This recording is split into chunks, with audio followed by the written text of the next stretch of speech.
For your questions, we'll start here on the front row on the left. Hey, Coach. Aaron Hogan with ESPN in Austin over here in the front. Got it. Tell me about the additions to your coaching staff. So much SEC knowledge with Will Muschamp and Coach Jaluk and Mark Stoops now. How intentional was that, and what have you seen from adding those guys to the staff? Yeah, I think each hire was different in different timings. Obviously, we made a decision to make a couple changes on staff, and we kind of targeted Coach Jaluk. We felt like his ties in New Orleans and known him from his time as a high school head coach at Edna Carr, and just the energy and the passion, the way he coached the game. We felt like we needed that on offense, and obviously his history at LSU and at Florida, that was helpful, but also his time in Texas was helpful. So that was one piece of it. Then Coach Muschamp was kind of the next piece, and we felt like we wanted to get back to playing a style of defense that I was accustomed to, an aggressive, in-your-face, tighter coverage kind of approach to things. It doesn't hurt that Will Muschamp's been a head coach in this league at two different stops, at Florida and South Carolina, and had previously been the defensive coordinator at Texas. He knew this place. He knew this league. We philosophically see eye to eye on so many things. And the last piece for me why that was important, I felt like I needed to get back to spending more time with the offense, especially from a game planning perspective, and entrusting that having a guy who's been a head coach in this league that could almost be the head coach of the defense, during the week as we were game prepping, that I could get back to my focus and my energy with the offense. And so far, so good. It's been great. When it comes to Coach Stoops, hey, I learned this a while back with Coach Saban. There's a lot of really good coaches that sometimes are out of work for a minute. And when you can compile a little more knowledge, a little more intel, another way of looking at things. The opportunity that we had to not only bring in Coach Stoops, but Billy Gonzalez from Florida, who was the interim head coach, is now with us as an assistant receiver coach. Steve Kasula from Michigan. He was calling plays against us in the Citrus Bowl and then is on board with us. So we think that we've assembled a really good staff, a highly competitive staff, a very bright staff.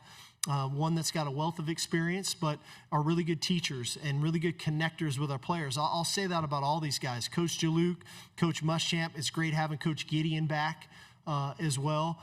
Their ability to connect to our players is a little bit of the secret sauce, and that's something we're very fortunate to have all those guys on board with us.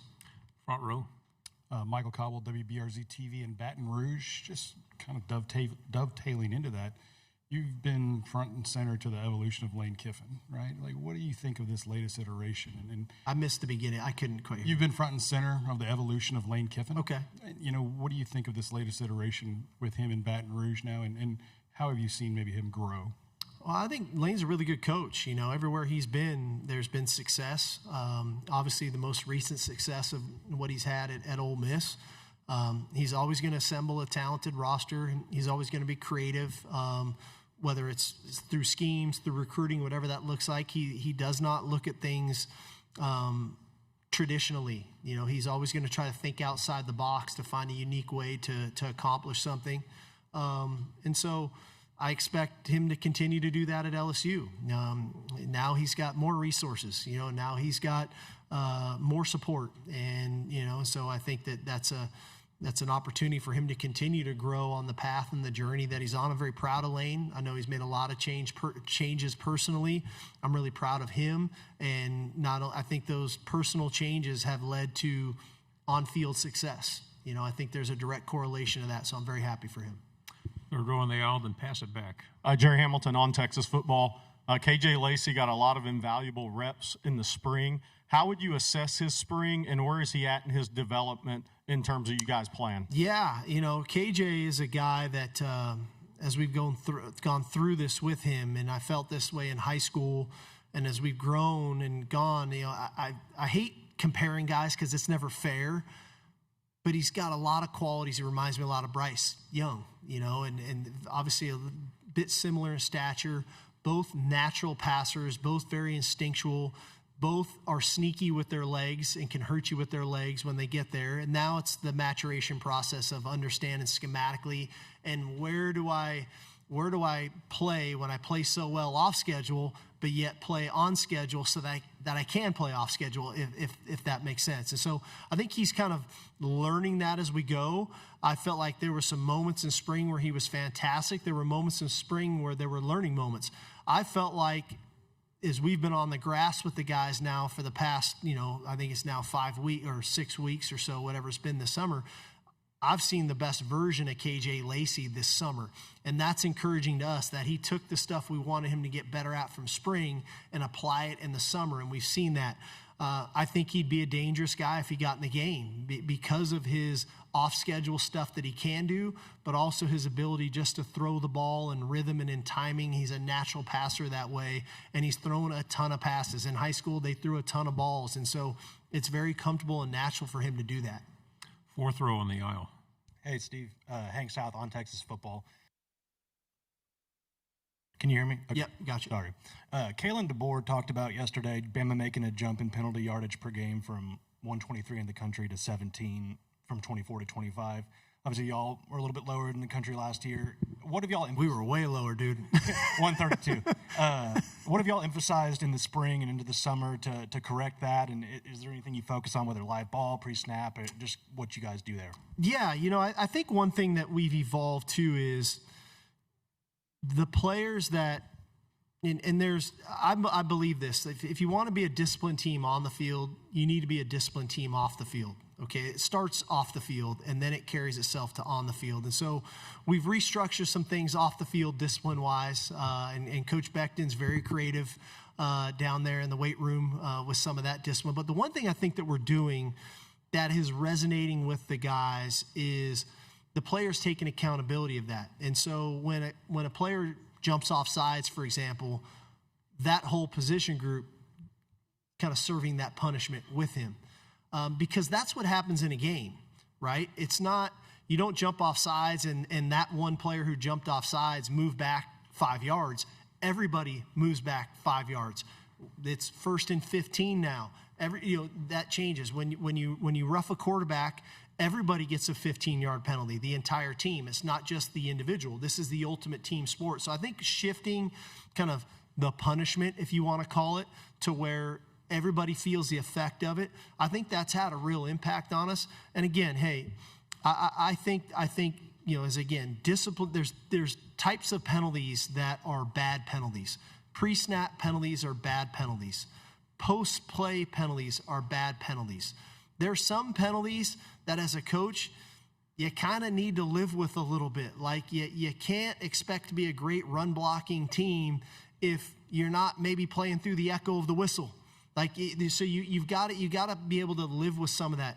And it's a unique stat because when you really look at the history of it all, and when you look at wins and losses in game, the penalties is kind of far down actually on just a sheer metrics.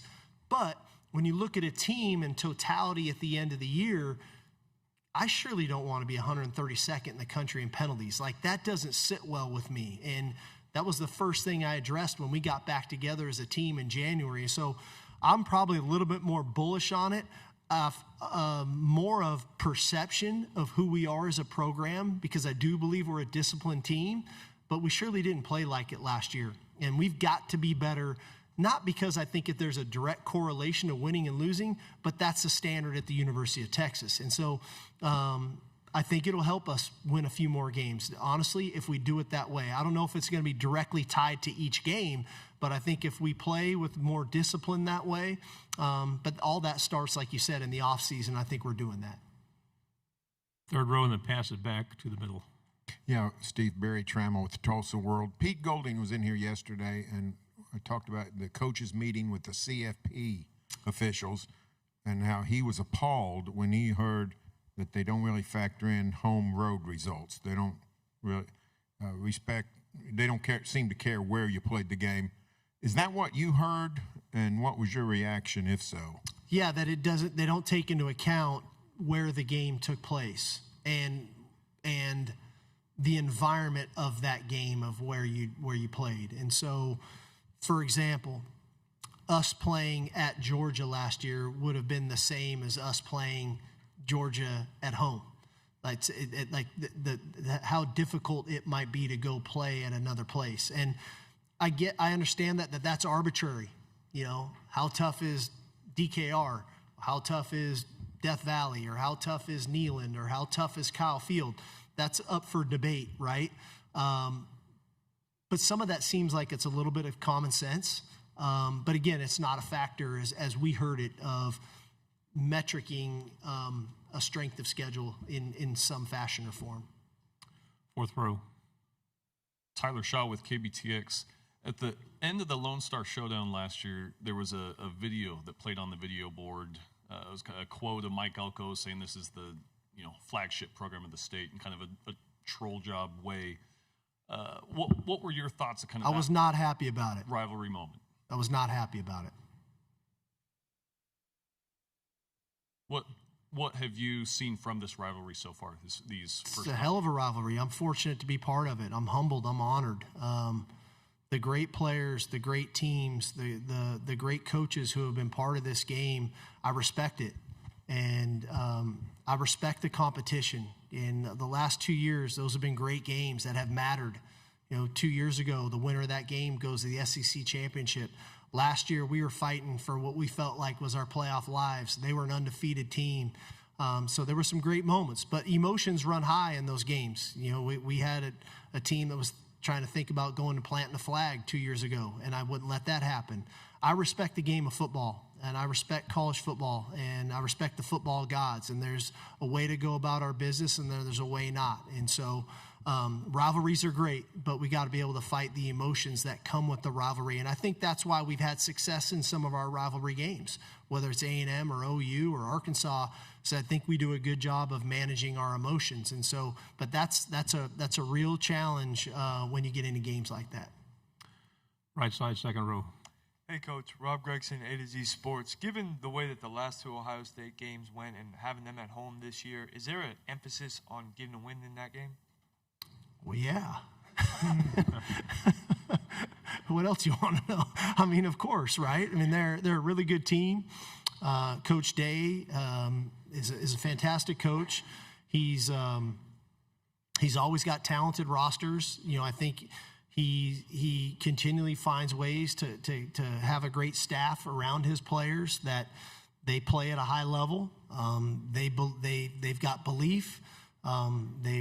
You get into games, and especially 2 years ago, I think the 2 years we've played them, they were really good on defense. And I think of those players that started against us in that semifinal game 2 years ago, I think 12 players, all 11 starters plus Averill Reese have been drafted off that defense into the interplay and in the NFL. So that should speak to the quality of defense that they've had.